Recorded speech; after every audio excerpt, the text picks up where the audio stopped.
A brand new Mercedes-Benz now costs just 170,000 RMB, and with subsidies you can drive it home for barely over 150,000. Not imports, but locally made models.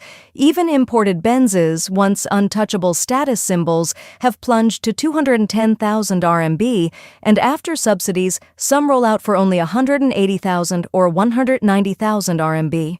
Has the Chengdu International Auto Show gone mad? An Audi A6 is selling for just 250,000 RMB, about 35,000 USD. Add a 300 RMB city subsidy, 10,000 from the government, 13,000 from 5 provinces, and even 2,000 RMB from Douyin fans. Discounts are everywhere. Meanwhile, BYD is sinking into chaos.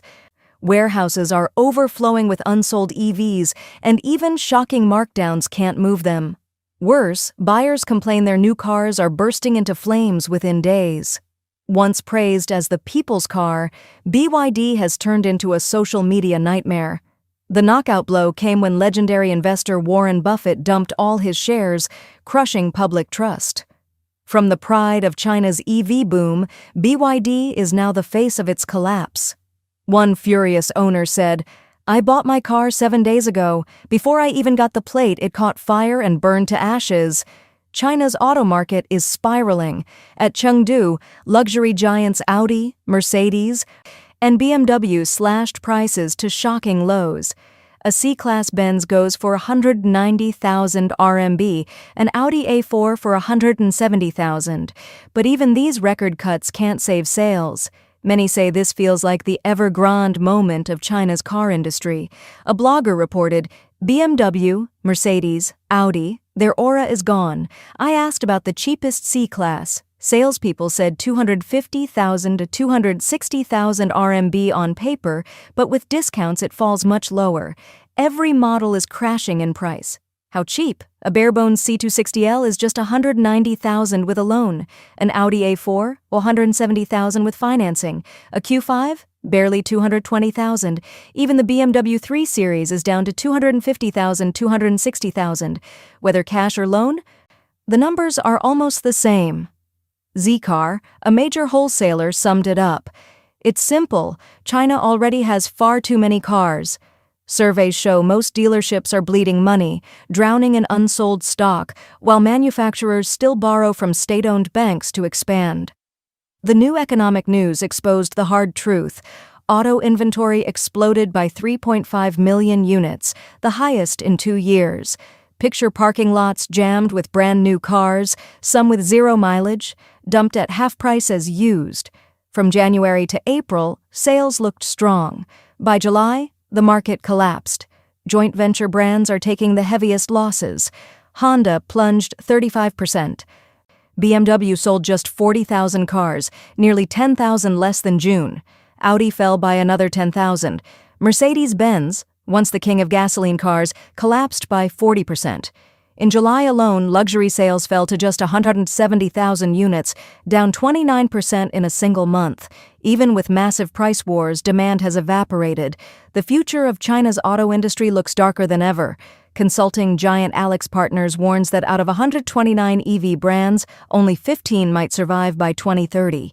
Great Wall's own chairman admits the industry has hit its Evergrande moment, and experts say a deadly cycle of overcapacity and cutthroat price wars is dragging the entire sector into a death spiral.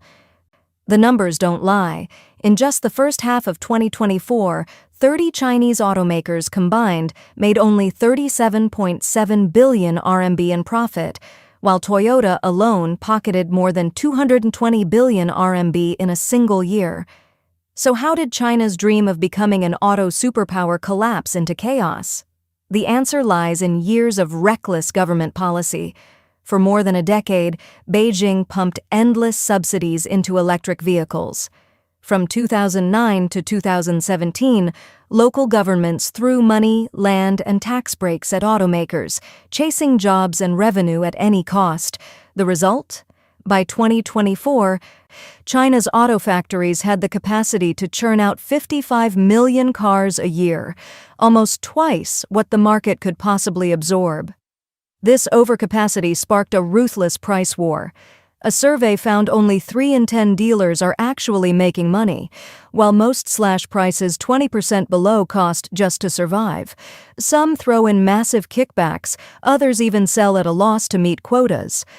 Desperate dealers resort to tricks like relabeling brand new cars as 0-kilometer used cars and dumping them on the gray market. Meanwhile, across China, brand new vehicles are stacking up in haunting car graveyards, a chilling symbol of a once booming industry now drowning in its own excess. In Kunming, a shocking scene has stunned the public. On a steep mountainside, tens of thousands of brand new cars sit untouched, stacked so tightly they look like a sea of metal covering the entire slope. None will ever hit the road. Most are already destined for the scrapyard. One witness said, "Just look at this." And people still think car prices can rise? Forget it. In a few years, not just new cars, even second-hand ones will be worthless. The replacement cycle is too short, demand is collapsing, and China's used car market is drowning in oversupply. Amid this chaos, the struggles of BYD, the so-called crown jewel of China's EV industry, are even more alarming. Since May, BYD's sales at home have dropped 10% compared to last year, ending its streak of relentless growth. Its August earnings report shocked investors. Net profit plunged 30%, marking the first decline in 3 years. The market's reaction was brutal. Shares crashed 8% in one day, erasing more than $6 billion. Over just 4 months, BYD has lost nearly $45 billion in market value. Then came the earthquake. Warren Buffett's Berkshire Hathaway completely exited its BYD position. After 17 years of holding shares, Buffett finally dumped every last stock, fueling speculation that insiders already know the endgame. Many now see this move as the final nail in the coffin of one of China's biggest hype-driven success stories. Even worse, BYD's financials are raising eyebrows. The company claims a huge profit of 40.3 billion RMB in 2024, yet it has been stalling payments and leaning heavily on commercial bills to delay obligations. Critics openly question this contradiction. How can a company boasting such massive profits still struggle to pay its bills on time? These two realities cannot exist together. Adding to the storm, reports suggest BYD quietly lowered its 2025 sales goal from 5.5 million cars to just 4.6 million. The reason traces back to policy. BYD's meteoric rise was fueled by subsidies and dirt-cheap prices. But when Beijing cut subsidies at the end of 2022, car costs for consumers shot up, forcing BYD into brutal price wars. That tactic kept it afloat through 2023, but now regulators are clamping down on extreme discounts, stripping BYD of its most powerful weapon. The real nightmare, however, is BYD's cash flow. Regulators now require automakers to pay suppliers within 60 days, but BYD has long stretched payments to nearly 275 days on average. The sudden tightening has pushed its financial chain to the breaking point. Overseas markets provided temporary relief, but looming restrictions on Chinese EVs in Europe and the US threaten to shut those doors. Meanwhile, at home, a flooded market and delayed model launches are crushing investor confidence. Looking back, BYD started humbly as a battery manufacturer in 1995, entered the car business in 2003, and with massive subsidies by 2016, rose to become China's poster child for new energy vehicles. But now, the company faces the harshest reckoning in its history. The deeper problem isn't just BYD, it's systemic. Beijing wants jobs and tax revenue, but automakers are desperate to survive. These goals collide head-on, fueling a destructive cycle that could drag the entire industry down. The future of China's auto sector, and perhaps its wider economy, hangs in the balance. "I've fixed cars for over 20 years, but I've never seen anything like this," he said. "Look at this. It's smoking but not burning. I put a rag near it. The smoke keeps coming back. Even pouring water doesn't stop it. What on earth is this? Can we even breathe this safely?" Consumers are voicing their frustration too. One owner fumed. "I spent over 200,000 RMB on a BYD. After just 2 summers, the steering wheel is peeling apart. The quality is worse than a cheap van. Who would buy this? Another showed his car online. The steering wheel melted in the heat. Look, it's completely ruined. What should I do now? A driver in Hangzhou told a terrifying story. On February 24, 2025, my BYD Song Plus suddenly broke down in an empty underground garage. The battery was full, but the car refused to start. The screen flashed errors. No one answered my calls, and within an hour the battery dropped to 20%. In the freezing dark, I was stranded and helpless. China's auto market, once a national pride, is collapsing. BYD, Mercedes, Audi, BMW, and more are buried under unsold cars as trust collapses over breakdowns, fires, and poor quality. Sales are plunging, losses are massive, lots are overflowing, and foreign investors are fleeing. The auto industry's crash is now a reflection of China's sinking economy. China's own Beijing Economic Daily has confirmed that inventory levels have exploded to the highest point in nearly 2 years. Warehouses are full, and parking lots have literally turned into giant storage yards. Dealers are slashing prices, sometimes by half, and even new cars are quietly being pushed into the used car market as packaged zero-mile vehicles. The numbers are staggering. More than 3.3 million unsold vehicles, equal to giving every person in Shenzhen a car and still having 500,000 left over. Inventory turnover is stuck at 57 days, far above the safe limit of 36. The reason is clear: overproduction. The China Automobile Dealers Association says July's warning index rose to 57.2%, showing the market is cooling fast. Nearly half of dealers admitted sales fell sharply, many by more than 5%. Why? After the Lunar New Year, carmakers ramped up production, but wallets stayed thin. Heavy discounts earlier this year already drained much of the demand. EV makers keep expanding aggressively, crushing the space for traditional brands. Each unsold car costs dealers 300-500 yuan per month in storage fees, forcing everyone, BYD, Geely, Changan, Great Wall, even Tesla, to launch desperate incentives, zero down payments, interest-free loans, trade-in subsidies. But beneath these flashy deals, profits have collapsed. In 2024, the average car price fell 9.2%, and industry-wide profit margins slipped below 3%. Some companies are selling at a loss just to survive. And now, things may get worse. China's Ministry of Industry and IT plans to ban the resale of new cars within 6 months of registration, aiming to crack down on fake sales and zero-mileage used cars. On paper, it's about cleaning up the market. In reality, it could strangle dealers, eliminate cheap inventory cars, and block one of the few ways struggling automakers can move stock. For consumers, that means fewer bargains and less room to negotiate. For dealers, it could be the final blow. Industry experts warn July to September is the last window for manufacturers to dump inventory before the real storm hits. Prices will likely collapse further in the next 30 days, and what's happening now isn't just a price war, it's a purge. Many believe that within 3 years, half of China's automakers could disappear. The auto industry, once a pillar of China's growth, is now staring at a future that looks eerily similar to the country's real estate meltdown. It's unbelievable. Buying a car in China today feels more like gambling than shopping. People used to joke about waiting years for an apartment, but now the same thing is happening with cars. Imagine paying the full price up front, only to be told, "Come back in half a year when production is finished." That's exactly what happened to one customer who ordered Xiaomi's SU7. The after-sales team even warned him if he didn't complete the payment within 7 days, his order would be canceled. He handed over every cent, yet the car was nowhere to be found. For buyers, this trick feels even nastier than the stock market. Some say it's the same playbook used by Xu Jiayin of Evergrande. Another netizen summed it up perfectly. "We were burned by delayed housing projects, now we're being fooled by delayed cars." He argued this isn't about one single brand, but a bigger question. Should consumers continue to accept such schemes or start resisting them?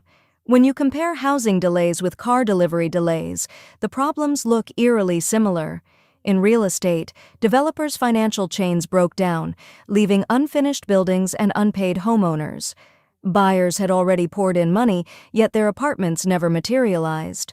Now, the auto industry is showing the same cracks. Customers pay first.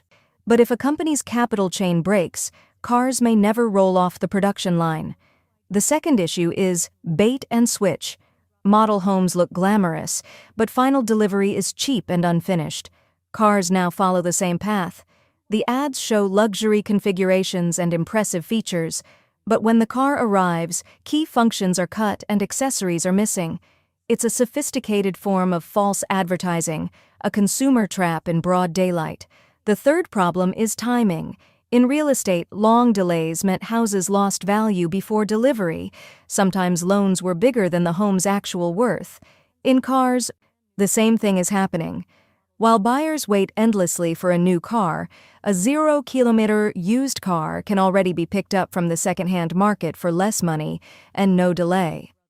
The gap feels like outright theft. To make matters worse, contracts are full of loopholes. Housing deals were notorious for hidden clauses, one-sided terms, and vague compensation.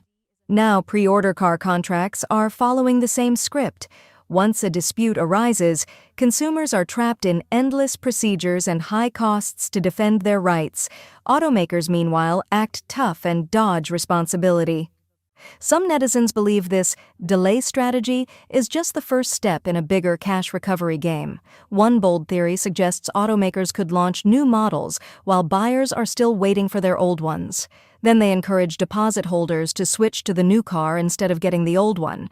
Repeat that cycle again and again, and suddenly the company never needs to build the old cars at all.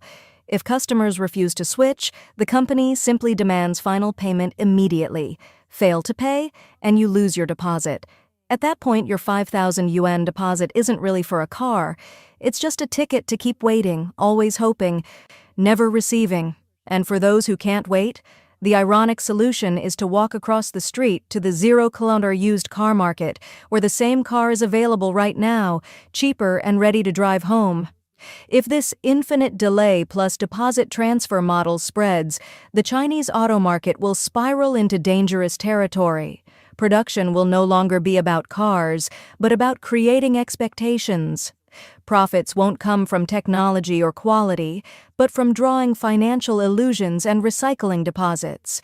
The industry could repeat the exact tragedy of real estate, turning cars into speculative financial products instead of reliable goods.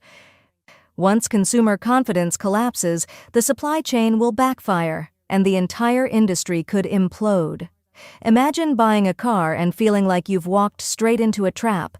Consumers hand over deposits, sometimes the full price, but what they actually receive is a never-ending timeline, delivery pushed back, promised features quietly removed, and prices that swing wildly. Buying a car has stopped being a purchase and started feeling like a gamble. Behind the scenes, the supply chain takes the hit. Part suppliers wait months for payment, dealers run out of cash, and the whole ecosystem gets squeezed dry. When upstream vendors are unpaid and downstream sellers can't fund sales, the industry's financial stress spreads like a contagion. That stress eats away at jobs and investment confidence. EVs were positioned as one of China's few growth engines, but if the bubble bursts, layoffs will ripple through factories, parts makers, logistics, sales networks, and beyond.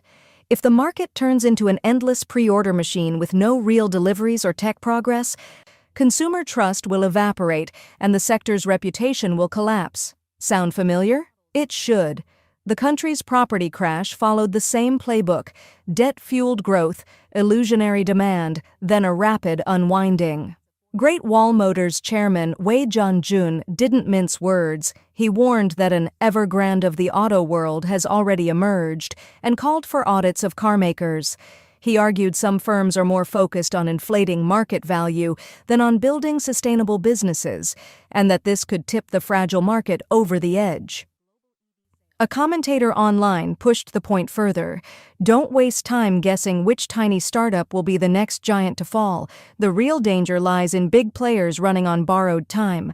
Evergrande collapsed because it was a facade built on relentless borrowing, new loans to cover old debts, expansion without cash, and a product, real estate, that can't be turned over quickly when demand cools. The auto sector risks the same fate. The core problem for many EV makers is not just debt, but dependency. Key components, batteries, motors, control systems, are often bought from outside. That raises costs and leaves no in-house tech to fall back on when problems happen. Suppliers squeezed for cash can cut corners on quality to survive. The result? Cheaper-looking cars, growing safety risks, and angry consumers left holding the bill. As Wei asked bluntly, how can you chop 10,000 yuan off a car and still promise top quality? The answer scares everyone. When Wei's comments hit the internet, automakers scrambled to defend themselves. BYD's brand and PR director Li Yunfei publicly rejected the Evergrande of Autos label, arguing that China's mainstream carmakers have healthier asset and liability profiles than critics claim, and that sweeping negative takes on the EV industry are unfair and irresponsible. BYD said it has alerted authorities about damaging rumors and will pursue legal action against those spreading harmful misinformation.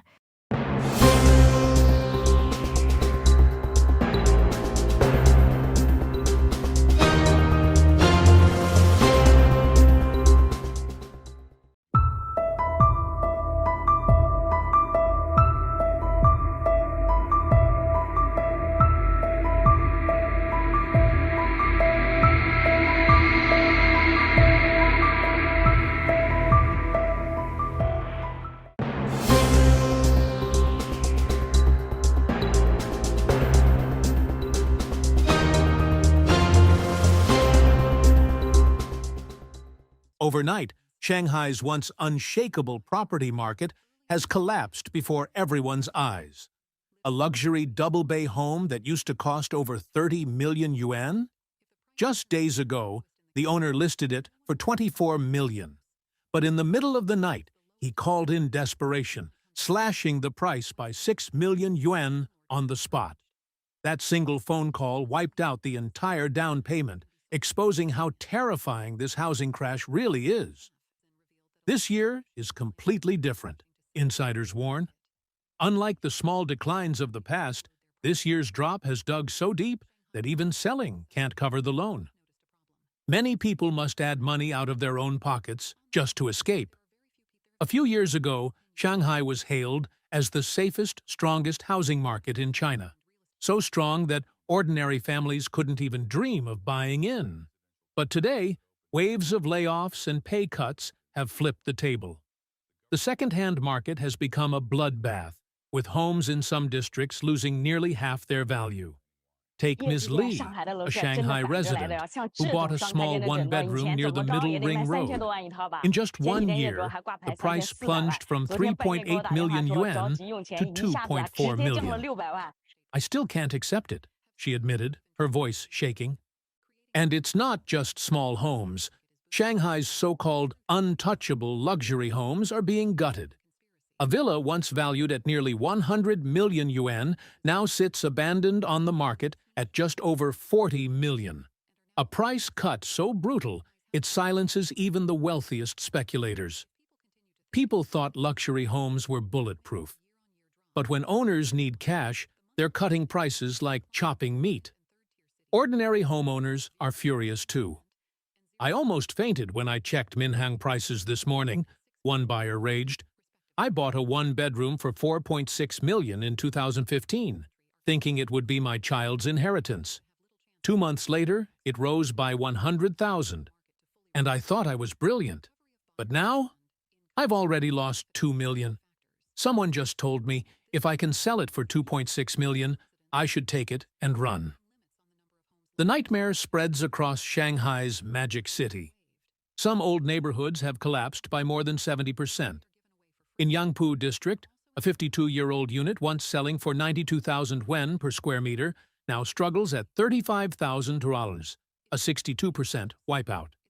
In Huangpu, the once legendary school district homes have evaporated from 320,000 yuan per square meter to barely 100,000. For many families, It feels like watching their life savings vanish overnight. If this continues, countless households will be crushed. One commentator warned, "I'm not exaggerating. This is the brutal reality." In today's Shanghai, buying a house is like an emperor picking concubines. You can choose whatever you want. But selling? Selling is like cutting off your own flesh, bowing your head, and admitting defeat. The market has turned into a one-way street of pain. A Shanghai netizen revealed a chilling reality. 5 of her close friends, once living decent lives, have all fallen back into poverty. Their stories are heartbreaking, yet they reflect the cruel truth of today's Shanghai. One friend's house was demolished. He received over 4 million yuan in compensation and thought life was secured. He paid in full for a suburban home, but that house remains unfinished to this day. The compensation money has vanished like smoke, leaving him with nothing to show for it. Another friend invested over 1 million yuan with a partner to open a restaurant, but daily sales barely reach 1,000 to 1,000 yuan. After deducting rent, utilities, and staff wages, they're bleeding money every single month. The third friend, drunk on loyalty, lent 800,000 yuan to a childhood buddy in urgent need. That buddy's business collapsed. The company went bankrupt years ago, and the money is still gone. Endless lawsuits drag on, but hope is fading. The fourth friend was too kind-hearted. Flattered by compliments, he signed as guarantor for over 3 million yuan for an old classmate. That classmate disappeared overnight, and the debt crashed down on him like a nightmare. The fifth friend, a humble teacher, poured every penny of his modest salary into the stock market. His family still squeezes into a shabby one-bedroom apartment of just 30 square meters. Every day, he stares helplessly at his phone as his stocks plummet, his dreams crumbling with every red number. And it's not just individuals. Businesses are collapsing everywhere. "Do you know how bad things are?" the netizen asks. "Even Pepsi distributors don't come to pick up stock anymore. I sold only 2 bottles the other day, out of 199 we just ordered. They're already expiring, and nobody dares complain. Every store is facing the same disaster." On September 22, 2025, at exactly noon, she filmed the scene at Wanda Plaza in Jiading, Newtown, Shanghai. Once bustling restaurants are now ghostly quiet. Jingjiapo has a few scattered diners, Harvest Day barely a handful, Zhengqian Japanese sushi only a couple, and Korean BBQ? Just one lonely table. Oh my God, how do we survive like this? We've been open since 10 a.m. and not a single customer walked in. This isn't about consumer downgrades anymore. It's about people vanishing. They simply stopped spending. Even giants like Huawei and An are laying off workers, while smaller companies collapse silently. Countless employees have gone 3 months without pay. On the streets, "For rent" and "For sale" signs scream from every corner. Real money has become rare in Shanghai. Office workers survive on credit cards, working tirelessly, yet sinking deeper into debt. Homeowners suffocate under crushing mortgages. Yes, they call it a consumption downgrade, but let's be honest, people are broke.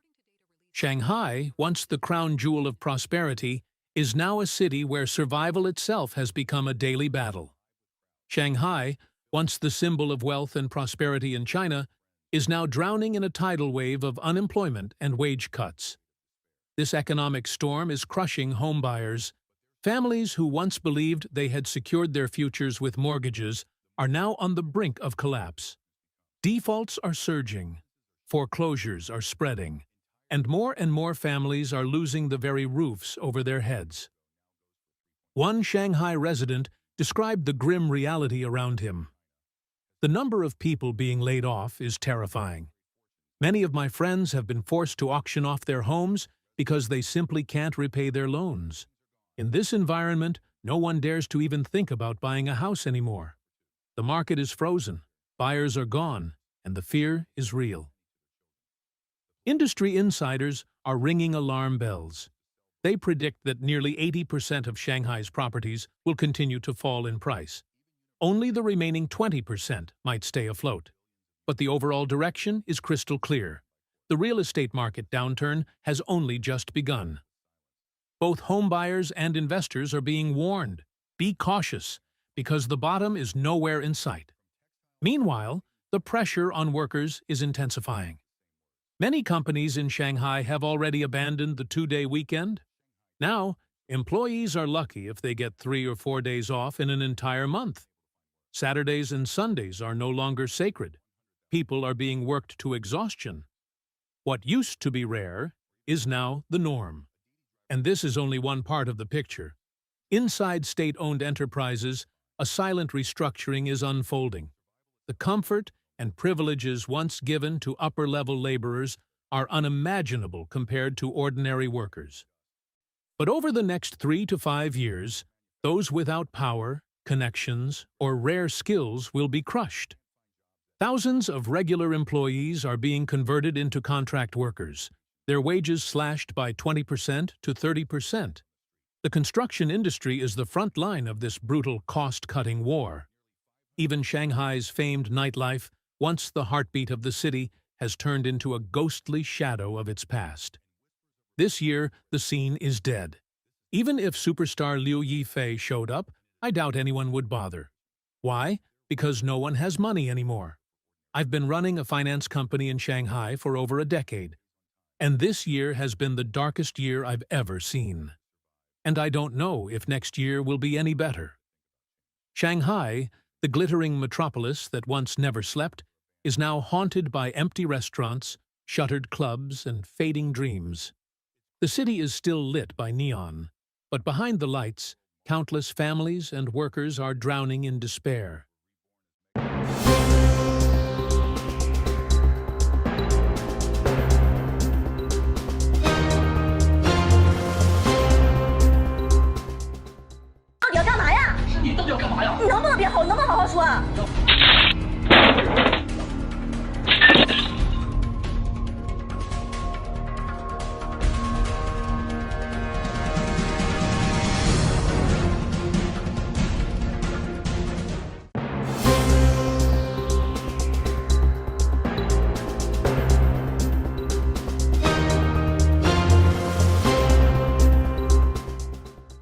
I cried my eyes out after buying this house. My mortgage is over 3,700 yen, and I've been paying it for 5 years. Yet I still owe 640,000 yuan, while the value of my house has crashed to just 540,000 yuan. My loan is worth more than the house itself. Every single day, I feel like I'm just working for the bank. Since buying the house, I haven't eaten out once. For breakfast, I only have an egg. It's cheap and healthy. Ever since I bought the house, I've been terrified to spend on anything else, afraid I won't have enough left to cover the mortgage. They say buying a home brings happiness and a better life. But why do I feel no happiness at all? Beijing's real estate market is collapsing at record speed. Prices within the once unreachable 4th Ring Road have fallen to 20,000 yuan per square meter. Beyond the 5th Ring Road, the crash is even worse. Some neighborhoods have lost half their value. Countless homes sit empty and unsold, and no one knows when the market will finally hit bottom. One netizen revealed, this neighborhood has seen the steepest price crash in Beijing, from over 20,000 yuan per square meter down to just 6,000 yuan today, an 80% plunge. You can now move into an 85 square meter, 2-bedroom apartment for just 80,000 yuan, with a basement and 7 appliances included. Without a Beijing hukou, why would we spend 4.8 million yuan to buy a house here? For ordinary graduates like my husband and me, a hukou is nearly impossible. We'd need either a points-based residency or a talent program, neither of which we qualify for. So why settle here instead of going back home? Yes, jobs are abundant in Beijing and salaries are higher. But back home, opportunities are scarce, salaries are only 3,000 to 4,000 yuan, and now that we have a child, we want stability. We don't want to keep renting and moving forever. The blogger explained that their child will start elementary school in 2 years. To enroll, they must either own a home in the district or pay into local Social Security. Her husband's Social Security is in Haidian district, so without a house, they'd have to rent just to secure schooling. But renting near good schools costs 10,000 yuan a month. Completely unaffordable. So, in May this year, they bought a home in Beijing for 4.8 million yuan. After 10 years in the city, they finally became homeowners. Real estate, once the engine of China's growth, has fallen into an unprecedented crisis. When Beijing lifted purchase restrictions in some districts, panic selling exploded, sending housing prices into freefall. In outer areas like Huilongguan and Shunyi in Chongping, prices have dropped by 50%. In the surrounding regions, the crash is even more devastating, with values slashed to a fraction of their peaks. This blogger also bought a second-hand home in Beijing for 2.3 million yuan, and here's a glimpse inside. As soon as you walk in, there's a small living room around 10 square meters. The sofas and TV were left by the landlord. Ahead is the master bedroom, quite large, with the bed and wardrobe also left behind. It feels spacious. This is the typical layout of Beijing's older homes. Beijing's housing prices are once again the fastest falling in the nation. And this isn't the first time. It's already late today, but I still had to share this video. The new 70-city housing price data was just released. Beijing's second-hand housing price index is 98.8, reflecting the real fluctuation of the market. Beijing ranks first nationwide, dead last. And this isn't the first time Beijing has hit the bottom. The 70-city data refers to the changes in commercial residential sales prices in 70 large and medium-sized cities, report released regularly by China's National Bureau of Statistics. It's one of the most important indicators for tracking the real estate market. The latest release is the August index. The previous was July. In July, Beijing's reading was 98.9, tied with Wuhan for the largest decline. This time, Beijing has taken the bottom spot on its own. The blogger pointed out that Beijing, despite having the deepest capital among China's first-tier cities, is experiencing the steepest fall. This shocked many, proving that when housing prices collapse, no city is untouchable, not even Beijing. We bought a house near the 5th Ring Road at the end of 2023. With agent fees, it cost 3 million yuan. Renovations added 200,000 yuan, and the 25-year mortgage brings interest over 800,000 yuan, making the total nearly 4 million yuan. Now I worry it won't even sell. Elevators and hallways are plastered with ads for units. A similar apartment to ours is listed at 2.18 million yuan, and the real selling price may be even lower. In just 1 year, the 800,000 yuan loss has wiped out our down payment. It's not impossible for a 3 million yuan home to sink to 1.7 or 1.8 million, or lower. Prices once rose from just 100,000 yuan. Some people profit, others lose their life savings. The blogger lamented, losing 800,000 yuan in a single year. How can the average person ever save that much? On the bright side, a home is more than a commodity. It's shelter, security, and family happiness. But she still advises, wait before you buy. The blogger also revealed that housing in Beijing's Tongzhou district has fallen more than 50% from last year. Do I regret buying? We bought at the peak in 2021. To buy a house and a car, we had to pay sky-high prices. Our 53-square-meter apartment near the 3rd Ring Road cost 85,000 yuan per square meter, totaling 4.56 million yuan. The loan is for 23 years, with monthly payments of 18,500 yuan and a brokerage fee of 120,000 yuan. The night we signed the contract, my husband and I had mixed feelings. We went from a carefree life with a 70,000 yuan monthly income to being crushed under 3 million yuan of debt. The market is terrible today. Early this year, the apartment across from us sold for 3.5 million. And just recently, the one next door sold for 3.15 million. That's a drop of over 1 million yuan in just 3 years. Many told the blogger she bought too early and should have waited. Some asked if she regretted it. She replied, honestly, there's a sense of loss and resentment, but I don't regret it. Buying a house is like buying stocks. It rises and falls. And no one can predict the future. Fortunately, their home is in a prime location, with schools, subways, hospitals, parks, supermarkets, and even her in-laws nearby for childcare. Going from renters to owners gave them peace of mind. She hopes they can work harder, earn more, and pay off the mortgage soon. I've cut the price of my house from over $3 million to just above $1 million. And still, no buyers. It's been on the market for 2 months. Aside from a handful of viewings, nothing. I've lowered the price twice, but still no offers. No extra viewings, no serious interest. The agent came again today, urging me to slash the price further. In this market, do we really have to cut to the bone without mercy? The blogger explained she put her job search on hold to sell the house quickly, making herself available for viewings anytime. Now she's lost everything. Not only the house remains unsold, but her career is on pause. Selling a house is painful enough, but having to slash the price mercilessly is heartbreaking. Our house has lost over 2 million yuan in value. That's devastating. As a young couple who came to Beijing after the 1994 protests, Mingge and I were considered successful in our careers. We owned 3 homes in Beijing, Chengdu, and Zhangjiakou, all bought with our own effort, without family support, but we bought them at the peak.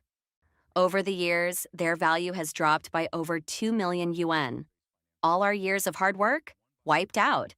Saving 2 million yuan is nearly impossible, especially for young people without wealthy families. The blogger admitted, "Am I sad? Yes. Losing over 2 million yuan would break anyone." The blogger shared that Mingge bought the Chengdu home in his hometown. She bought the Zhangjiakou home for her parents, and the Beijing home was for the 2 of them. Sometimes she wonders if they hadn't bought in Beijing in 2022, maybe by 2024 or 2025, they could have afforded a larger 130, 140 square meter home in a better location. That thought still haunts her. Their current place works for daily life, but it feels small. Upgrading is tempting but costly. Agency fees, transfer taxes, renovations. For now, all they can do is keep working harder, waiting for the day they can afford better options. Chaoyang homeowners are living a nightmare this year. I met a client yesterday who owns 2 properties. One dropped 20% in value, the other nearly halved. And it's not just him. Across Chaoyang, from tiny old flats to luxury homes, secondhand prices are collapsing. The whole district feels like a chorus of wailing. Hurry up and sell. Don't say I didn't warn you. 2025 is your last chance. Stop hesitating. Sell and cut the Gordian knot. If you miss this window, you'll be stuck. Next year, Beijing's housing market will flip. All the perks, talent subsidies, down payment cuts, lower rates, go to new homes. Secondhand homes are treated like stepchildren, left with nothing. If you plan to sell, do it now. Don't gamble on a rebound, especially with old or small flats. Sell early to avoid bigger losses. Prices are falling hard, and there's no sign of a comeback.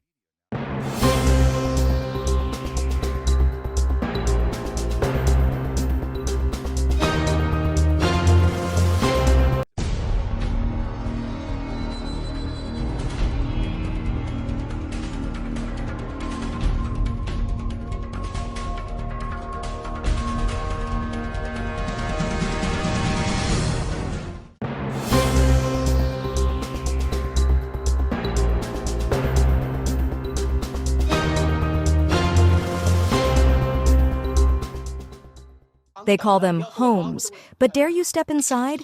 One tap of your foot and the floor splits wide open. A single rainfall and entire foundations wash away like sandcastles. Across China, these so-called resettlement houses are nothing but tofu-dreg projects. Take Henan, for example.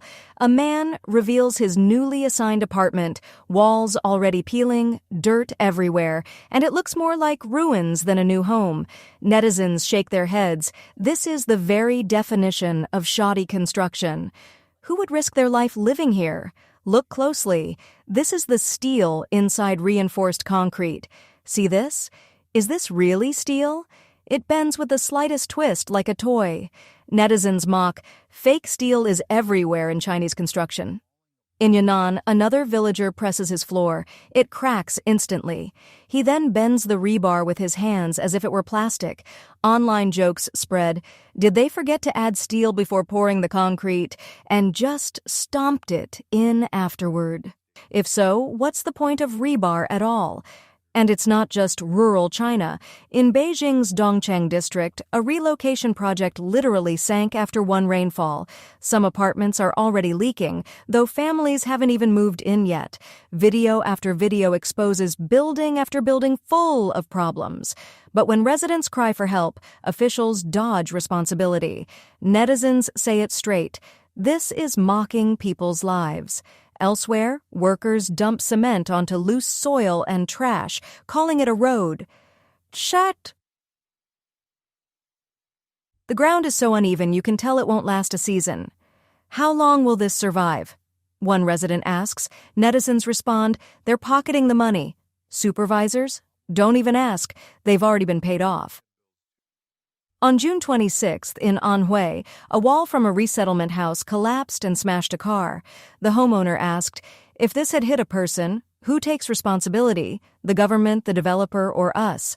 Yet instead of fixing the problem, police forced the blogger to delete the viral video, claiming it caused a negative impact. The CCP's playbook, silence the messenger, ignore the disaster. In another case, tiles kept falling from a high-rise, smashing cars and terrifying residents whenever the wind blew. Today it's just my car, the blogger cried. But what if next time it's a child walking below? Who takes the blame then? Shanghai City, Jiangxi. A man was scheduled to pick up his keys the next day. But after filming cracked walls and sinking floors, he said he didn't even want the house anymore. In Gansu, villagers living in relocation homes less than 2 years already faced leaking roofs, sinking ground, and endless cracks. Complaints went ignored. Developers refused responsibility.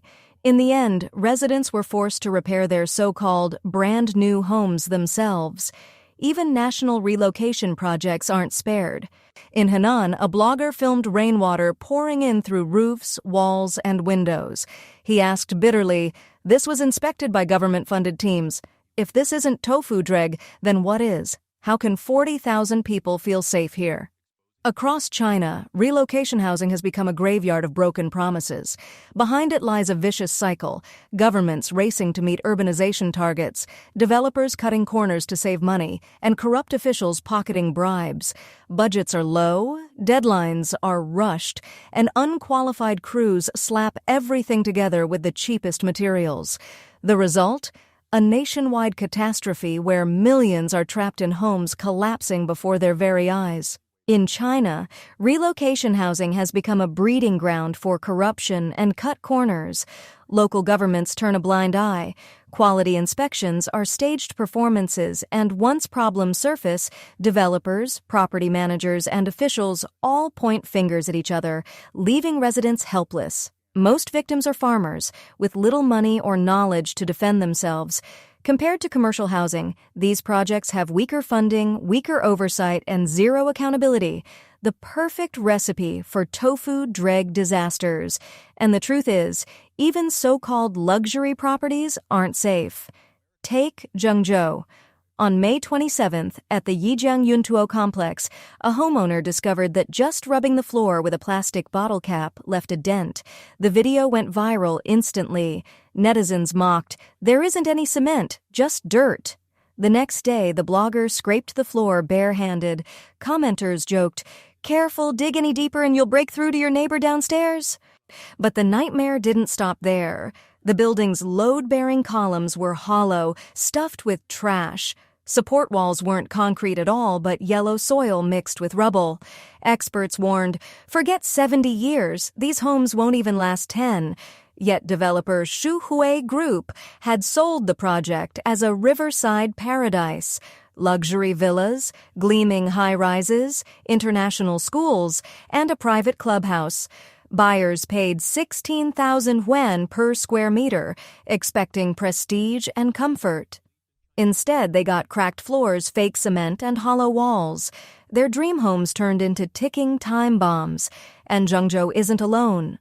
Across China's cities, glossy towers hide fragile shells. Strong winds rip tiles off rooftops, railings snap in seconds, and walls crumble without warning.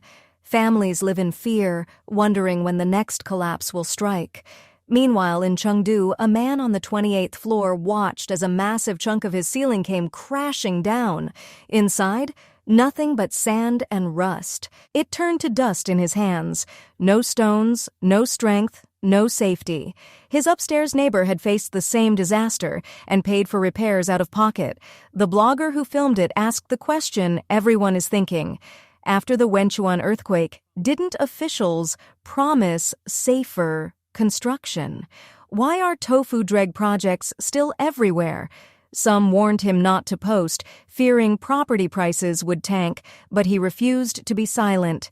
If we all shut up, ordinary people will keep suffering. Only by exposing the truth can there ever be change.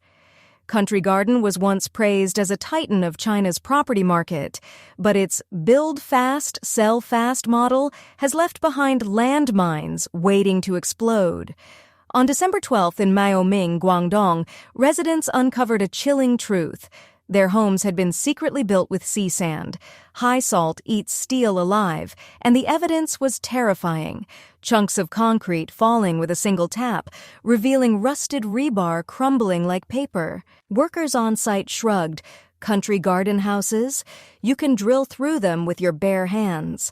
For 3 long months, desperate homeowners begged for answers. Inspectors only arrived after viral videos forced them to. Netizens revealed how cargo ships hauled tens of thousands of tons of sea sand from the Taiwan Strait to Shanghai, then shipped it across China to Hubei, Jiangxi, Anhui, Sichuan. This wasn't a mistake. This was an organized chain. Hannon's Xinyang tells another nightmare. A country garden project there is literally sinking. One resident pointed at a balcony crack wide enough to shove a hand inside. I've reported this for years. No one fixes it. What do we do now?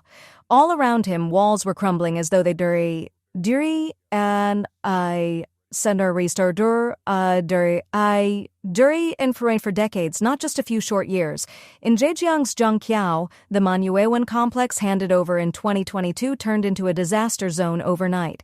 Nearly 80% of homes had serious structural defects. One buyer cried, "I paid a fortune for a leaking house. Now I spend my own money on repairs while neighbors call me a troublemaker. People have lost all empathy." A construction veteran of 15 years didn't hold back. This is pure tofu-dreg. The concrete isn't even close to standard. Here's the brutal truth. Different building heights demand different concrete strength. 6 floors, 11, 21, 31. But developers cut corners, ignore codes, and pocket the profit. Some even cash out and flee abroad, leaving ruins behind. As netizens put it, buying a house in China is a gamble. If it's not tofu-dreg, then it floods whenever it rains. And then comes the ultimate test, earthquakes. On May 28th, when a quake in Myanmar rattled Yunnan, many towers cracked instantly, exposing just how fragile they were. Yet, when residents demanded answers, officials brushed them off. Cracks are nothing to worry about. One furious homeowner snapped back, "Nothing to worry about. Every wall in my apartment is splitting wide open. Where are we supposed to live? Management fixed the elevators but ignored the building itself. When we complained, they called us troublemakers who don't understand government policy, question the sand, the walls, the materials, and suddenly you're accused of just wanting money." China has been here before. In 2008, the Wenchuan earthquake exposed thousands of tofu-dreg schools and homes, collapsing on children and families. The world was horrified, and yet over a decade later, the same rot continues. Even resettlement houses, supposed to be safe, crumble at a single touch. "The government spent over 1 million yuan, sighed one villager. "And look, it's already turning to powder." Why does this nightmare repeat? The answer is corruption and collusion. Land finance ties officials and developers together. Nearly 70% of every home's price is just land costs and taxes. That means local governments and builders feast off the same profits. To sell land quickly and inflate revenue, officials ignore shady developers and turn blind eyes to garbage construction. And when disaster explodes, authorities shield companies, not people. Inspection agencies, controlled by local governments, almost never defend homeowners. In 2021, in Xi'an, furious buyers protesting shoddy housing weren't protected. They were arrested for disturbing public order. Outrage flooded the internet, but the message was clear. In China, officials care more about silencing victims than saving lives.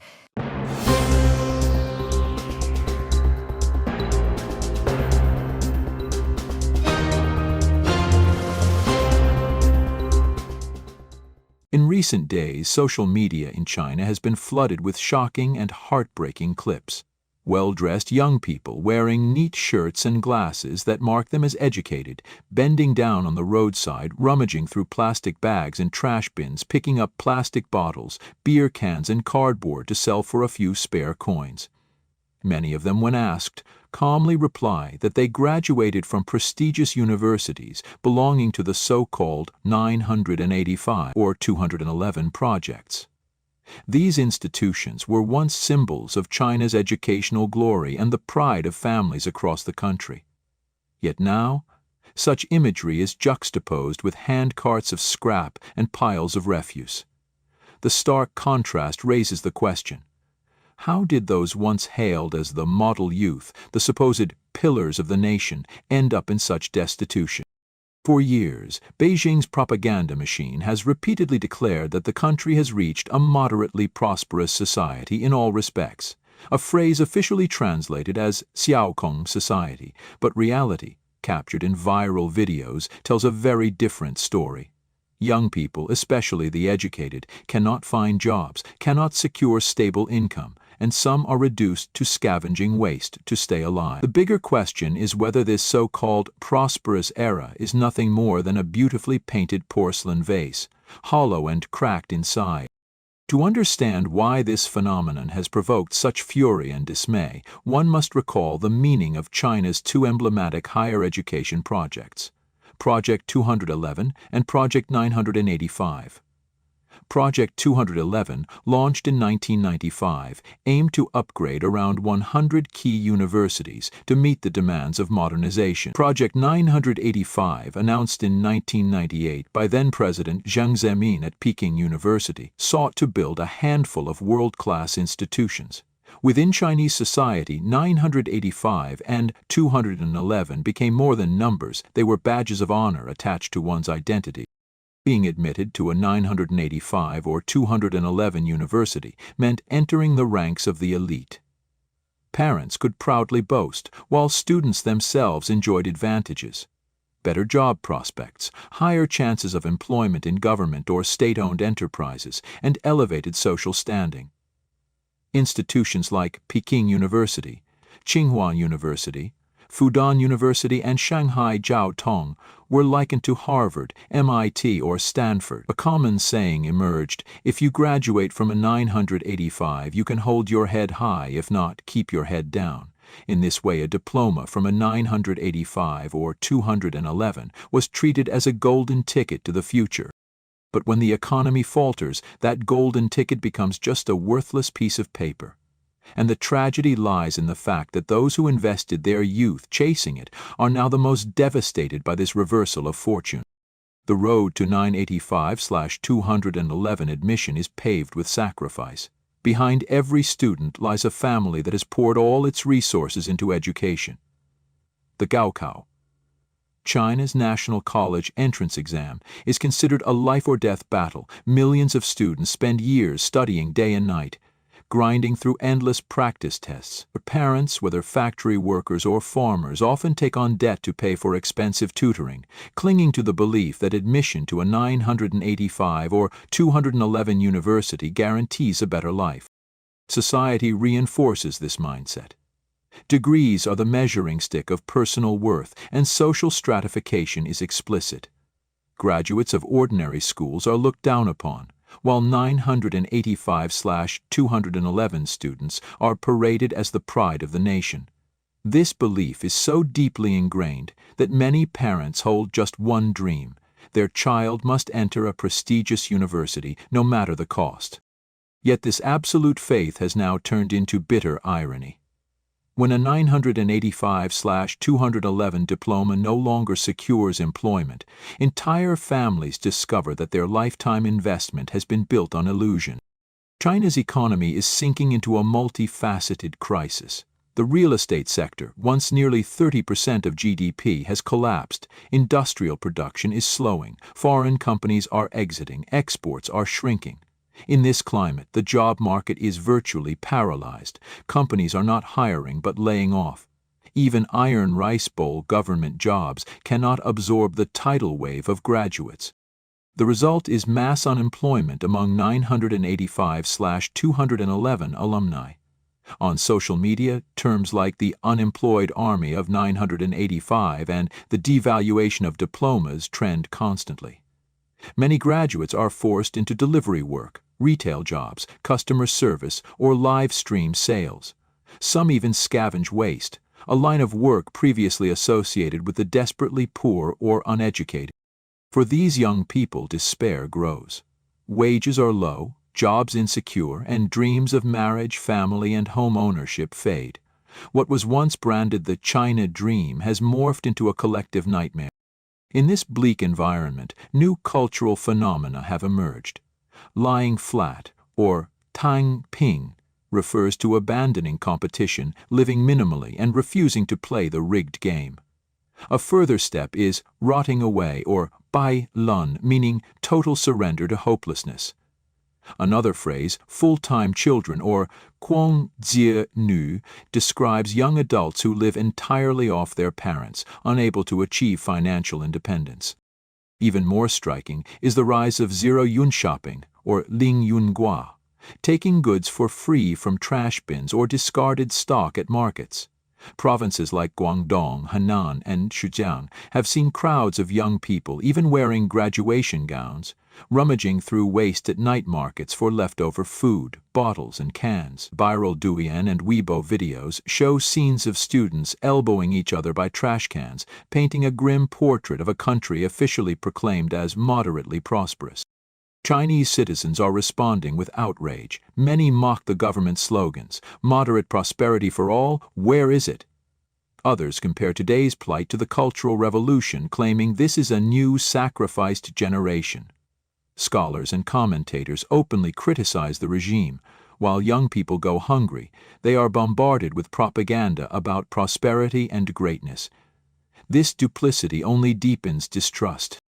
Beijing's response is censorship.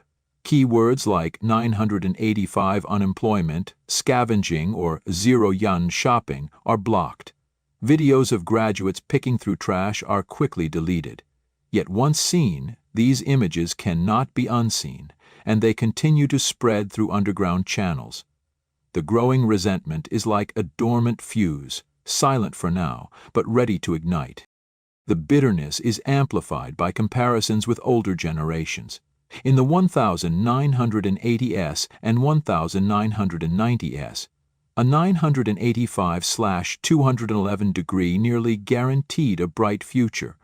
Graduates walked straight into government agencies, state-owned enterprises, or multinational companies. They earned stable salaries, enjoyed full benefits, and became the rising middle class. Their success stories fueled the belief that investing in elite education would ensure upward mobility. For today's youth born after 2000, the picture is reversed. The degree remains, but its value has evaporated. Employers are no longer impressed. Government jobs are scarce. Competition is fiercer than ever. Parents who once dreamed of changing fate through education now admit defeat. "I sacrificed everything to put my child in a 985, and it became a burden."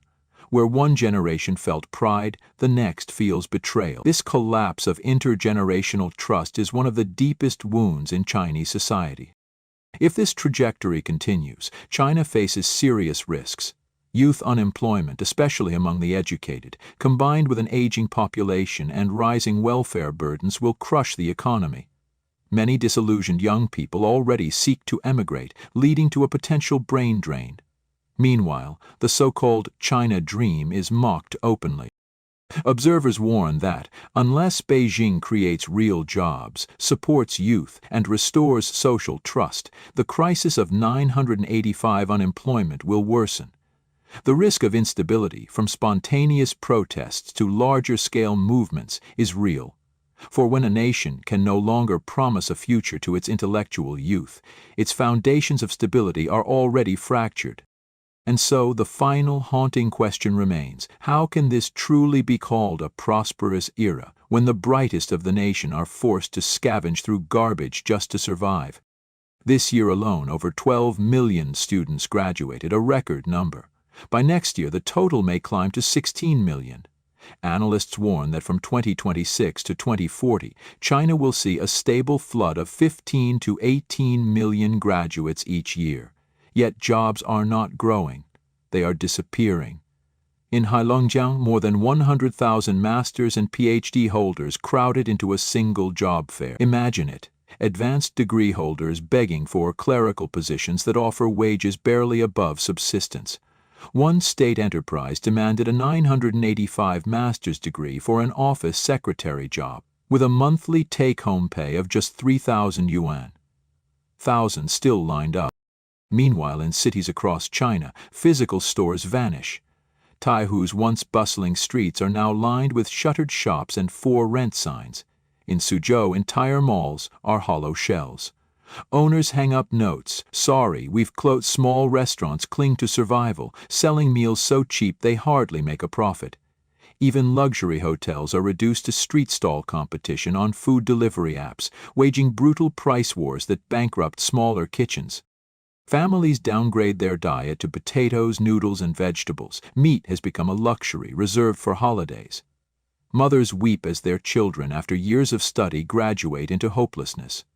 Fathers who once believed in upward mobility now regret bringing new life into a world with no future.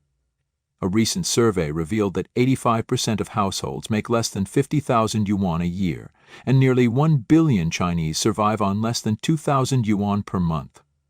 Survival, not living, has become the national condition. The tofu-dreg scandal. If unemployment and poverty weren't enough, the very buildings around people are betraying them. China's decades-long construction boom has been exposed as a mirage. Behind glittering facades lie fraud and decay. Whistleblower videos reveal the shocking truth: steel columns set in place without bolts or drilling, wells faked with glue and shiny plating, bricks that crumble into powder at the slightest touch. Workers joke bitterly that walls are made of tofu, even safety equipment is counterfeit, fire extinguishers filled with random powder, useless in a real emergency. Hospitals, schools, and homes, all are traps waiting to collapse. In Guangzhou, a hospital ceiling caved in on an elderly patient already suffering from a cerebral hemorrhage. Officials showed more concern for the broken ceiling than the injured man.